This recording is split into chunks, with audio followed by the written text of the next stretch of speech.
Bu trek değil. Bu feryattır. Bu show değil.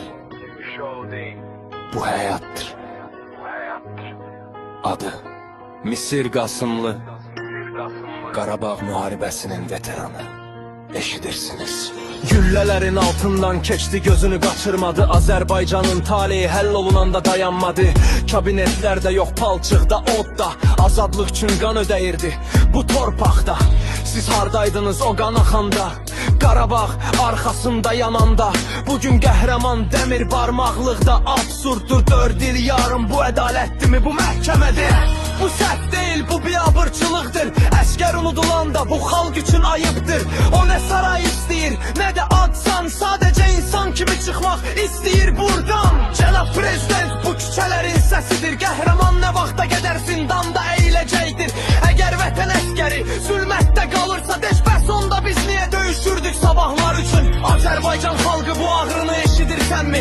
Bugün oradadır, sabah hər birimiz ola bilərik. Azadlıq Misirə bu boş şüar değil, bu ölkənin şərəfidir, bu dövlətin sözüdür.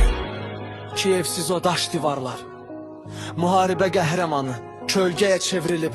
Haradadır diplomatiya, haradadır dövlətin səsi? Yoxsa qəhrəmanlar yalnız müharibə günləri lazımdı? O qaçmadı, satmadı, sınmadı, vətəni ürəyində daşıdı. Zaman keçir, sual qışqırır, niyə bu adələdə? Kilit altındadır. Əgər dövlət yaddaş və borcdursa, bəs niyə bu borcu ödəmirik biz susuruqsa? Demək şəriki kəhəqət boğulur kağız və bürokratiyada. Cənab Prezident bu ittiham deyil, bu xalqın xahişidir, ağır dərsdir. Qəhrəman divarlar arasında çürüməməlidir. Biz şərəfdən danışanda sözümüz əməl olmalıdır. Azərbaycan xalqı səsini indi qaldır. Tarix baxır filtrsiz, susmadan. Azadlıq Misirə sağ çıxmalıdır. O bizim üçün döyüşdü, indi biz onun üçün. 4 il,